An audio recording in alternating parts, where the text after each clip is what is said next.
everyone. Welcome to another episode of the Build and Scale Boldly podcast. Today we're going to talk about understanding your numbers, which is finances for business owners. And this is such an important topic that really separates people who are dreaming about owning a business from actual CEOs who are running the business. And that's really understanding your numbers.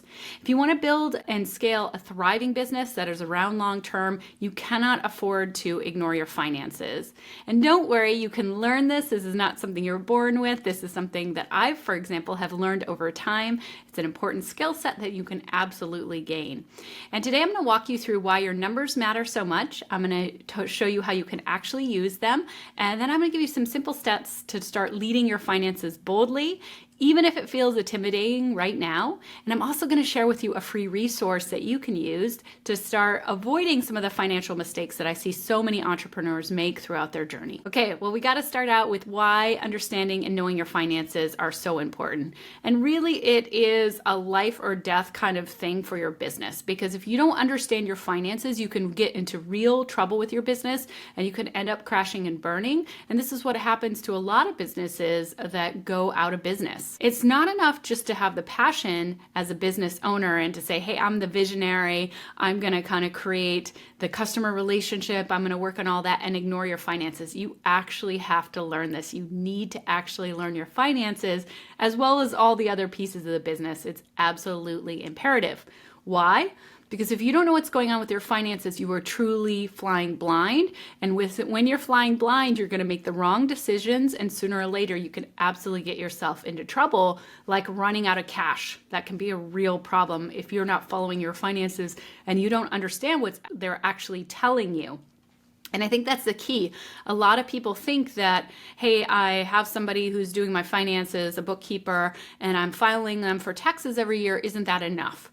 No, what we're talking about here is using your finances to get optics to really understand what's going on in your business. And when you understand your finances and you're following them with regularity, not just at tax time, but you're looking at them maybe every couple weeks or at least every month, what you're going to be able to see is you're going to see patterns and you're going to see places where you can intervene. So you don't get to the end of the year and you're like, oh, I had a bad year. You get to 1 month and you start to see things are coming off, or you start to see your cash is getting low, and you can make adjustments a lot faster. And so this is really about optics. This is not about getting finances for your taxes. This is for getting finances for you to actually run your business and run the operations of your business. So some of the really important things you're going to need to know when you're looking at your finances is where your cash is going, how much cash you have, which products and services are most profitable. You don't want to just know revenue, you actually want to know profit after all you pay all the expenses. You're going to want to know what you can afford to invest in and what you can't, because you know how much money, how much extra profit you have laying around and what percentage you need for other things like living, and what percentage you can reinvest back into the business and do things with. And then you also have to really be able to predict where you're going to be 3, 6, 12 months ahead in your finances. And you can see that if you're following them with regularity, you can start to see the patterns and you can start to predict where you're going to be at the end of the year. For example, if you have a budget and you're really updating every single month your finances so you know where you currently are. Your numbers will keep you out of trouble and they will help you make the best decisions that you can make. Otherwise, you're just guessing. You're not really leading your business. So, one of the things that people wonder about is like, how do I look at my finances? Do I just need to look into QuickBooks and I just look at QuickBooks every day? Or like, what do I need to do? Well, what you really need is some dashboards, okay? Because you can go into QuickBooks and you can look at numbers that have already happened, but dashboards really allow you to pull out the most important numbers and be able to see trends and relationships over time. And so trends are like, are they going up? Are they going down? Relationships are, hey, this one's going up, this one's going down, and they're related. They're kind of tied together. Okay. So for example, a trend is, let's say your profit was 20% last year and it's 25% this year. Like that's a great trend, right? And if you are looking at your profit margin right now and you're like, oh, it's 25%, but you don't know where you were 5 years from now, 5 years ago, and 5 years ago you were at 70%, like that's a different story. And that's why trends are so important. Relationships are the relationship between two different numbers. Okay. So when my revenue goes up, it doesn't automatically mean that my profit's going up, right? But if you're watching what's happening with your revenue and your revenue is going up, but your profit's dropping, then that's a good relationship to know and say, hey, I'm doing something wrong. I'm making a lot more money, but I'm actually not keeping a lot of it. What am I doing that isn't working? And then you can go and make modifications. So you really want to know about trends in relationships. You also really want to see multiple years side by side. And so this is something I think CEOs rarely do, is they just log into QuickBooks and they're looking at their numbers maybe, or maybe they're not even looking at QuickBooks. Maybe they're just ignoring their numbers. But let's say you're logging into QuickBooks, you're looking at your numbers, but you don't know where you were last year, or you didn't know where you were 3 years ago. You can't actually see what's happened over time. And it's really important to understand what's happened previous years and how this year is different from previous years with your numbers. So you want to have a dashboard that has multiple years that allows you to see trends in relationships. And then you want to see those key metrics, the ones that are really important, because you don't need to know every little nitty-gritty detail necessarily every single month like QuickBooks is showing you. If you want to dive deeper into them, for sure you're going to go in there or you're going to dive deeper, but you want to have kind of an overview of how things are going. And that's where a dashboard's really great, to create a dashboard that you're looking at with your finances and kind of getting a general sense of where you are right now at this moment in time. And again, all of this is about optics. It's all about spotting patterns and, either good patterns or bad patterns, and also handling them before they become greater problems. Because you don't want to go through 6 or 8 or 12 months of the year and then look at your metrics and your numbers and say, oh my gosh, I missed all these things that I could have fixed them earlier.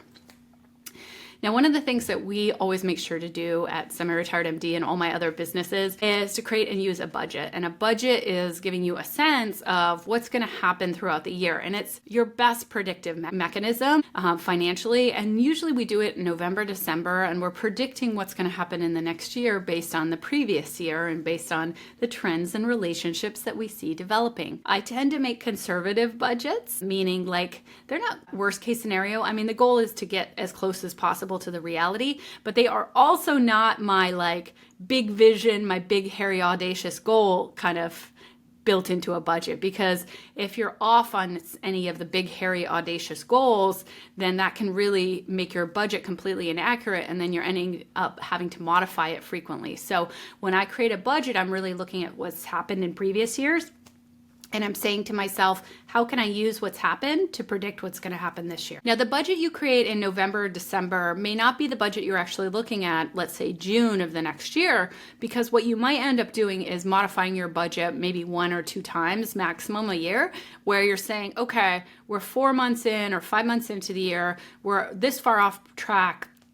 Let's modify our budget a little bit so we can get a sense of where we're going to end up by the end of the year. And so we will sometimes modify our budget once or twice throughout a year to just make sure that we're assessing and kind of rearranging based on what's happened so far in the year to be able to better predict where we're going by the end of the year. And one of the keys is in my dashboards, my financial dashboards, I also have the budget, where the budget expects me to be at this point, so I can refer to that versus where I'm actually at this time. And then of course I have the multiple years as well. The budget is a living tool. It's not a once and done document that you forget. It's a document that you're going to use every single month, like I mentioned, not only in your dashboard, but you're looking at it with your team and you're maybe making adjustments as you go along.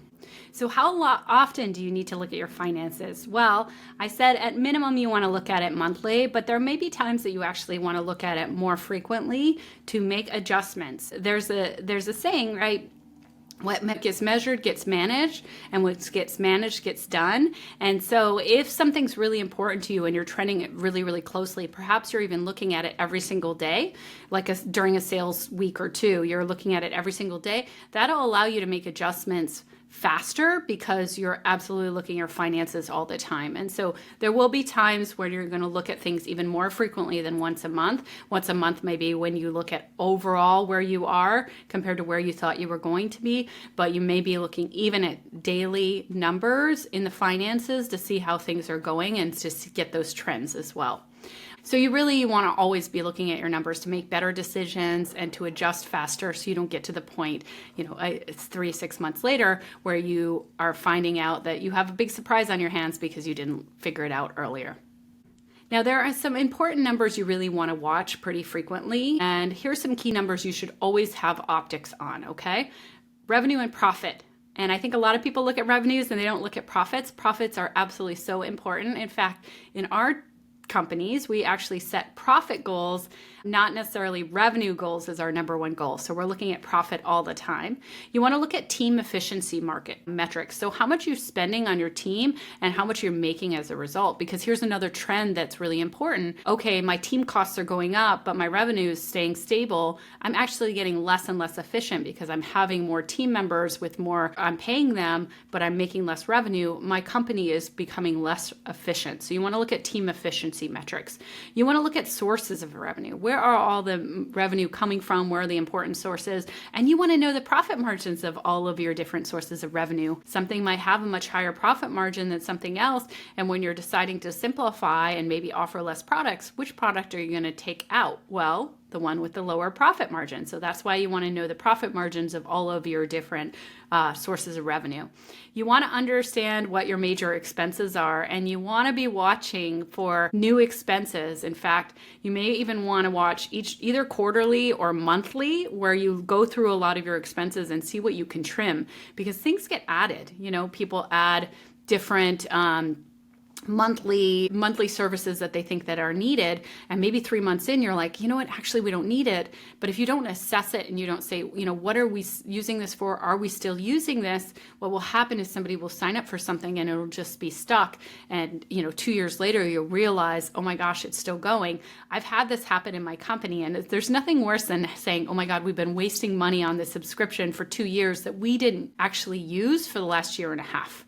What a waste. So you want to have some frequency where you're looking at expenses and you're really analyzing and going deep on all the different expenses and making sure that you actually still need them. Another thing you want to look at is your cash position. How much cash do you have in the bank, and how many months is it going to last you? You know, if you don't get any more cash, are you going to be out of cash in a month? Or are you going to be able to last 6 months? You want to understand those types of things, and then keep some reserves in the bank. Oftentimes at semi-retired MD, we're keeping 6 to 12 months of reserve. I actually keep a ton of reserve in the bank, oftentimes around 6 months, because I have recurring revenue with my membership, for example. And so I know I have that recurring revenue that, I don't probably have to keep as much in reserves as I would if I didn't have that recurring revenue. So the amount of reserves you want to keep probably partially depends on how much recurring revenue versus how many one-off revenues that are less predictable that you have. But you always want to keep an eye on your cash position, because it can look like you're doing really well in revenues, but your cash can actually run out. And that's a lot of what happens to people when they go bankrupt, is they've run out of cash, and sometimes they don't even know that they're even close to running out of cash. I've seen that happen with other business owners who were not watching their finances well, and they realize that they're actually out of cash and they didn't even know they were in trouble. And it's pretty crazy, especially if they've taken out any loans. They think they're doing way better than they actually are. And another key little point that I wanted to make sure to add was separate out business finances from personal finances. And this is obviously important for protecting your business. Your business is not your piggy bank, but also because you're not going to have any optics and metrics if you're mixing them. You have to keep them completely separate all the way from the very beginning. In fact, I go this next level, which is separating out yaya versus regular business expenses.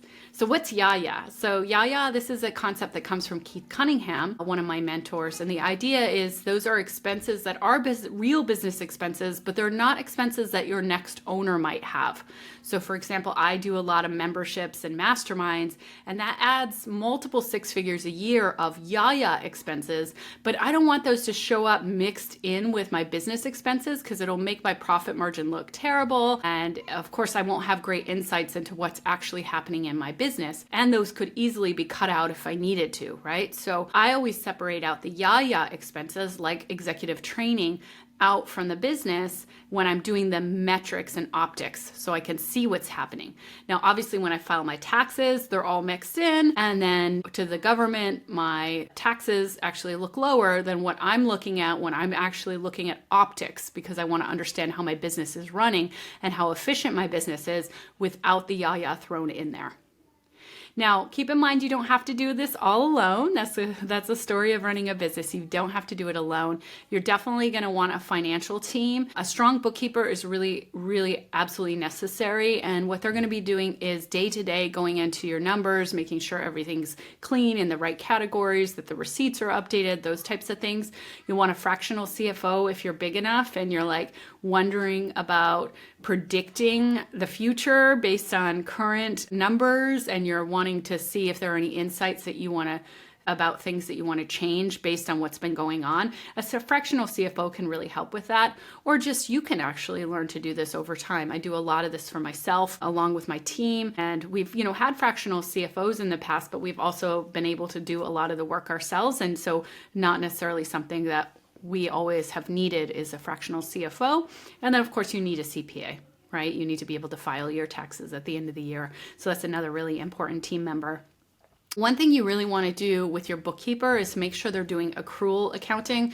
I'm sure we'll go through that at some point on this podcast, but accrual accounting is really the way that you're able to see optics. If you're just doing cash accounting, you're not necessarily going to see it. So it's really important to do accrual accounting. And that's what I run all of my businesses on, accrual accounting. Now, if you feel behind right now and you're like, oh my gosh, I haven't even looked at my business numbers. I'm running this business. I would really like to learn how to do it more. I want to tell you that we have a free resource available to you, a free download, and it's called 5 Mistakes Business Owners Make with Their Finances and How to Fix Them. And this is at bw.biara.com/5 mistakes. And Biara is Beyara. So it is, again, it's biara.com/5 mistakes. And that is a free resource available to you that kind of goes deeper into a lot of the financial mistakes I see people really, really commonly make with their businesses that can be deadly, that can be really costly. And they're ones that you really, really want to avoid because you want to build your business not on a shaky foundation, but get the support and clarity that you need right up front and make sure that you're running your business so you actually have optics and aren't just flying blind. Another resource I would suggest is Keith Cunningham. All of his work is amazing. He's got the ultimate blueprint for an insanely successful business. That is a really great book and really can help you kind of think more about dashboards and optics and metrics. And then lastly, at Biara, we have The Wing, which is our 12-month mastermind for business owners who are 5 to 6 figure business owners who want to go to 7 figures and above. And that's really focused. A lot of our focus is going to be on how to run your business. And that includes finances. And that includes things like, how do you be a leader, financial leader of your business? How do you get financial optics? What are your dashboards? What are they actually supposed to look like?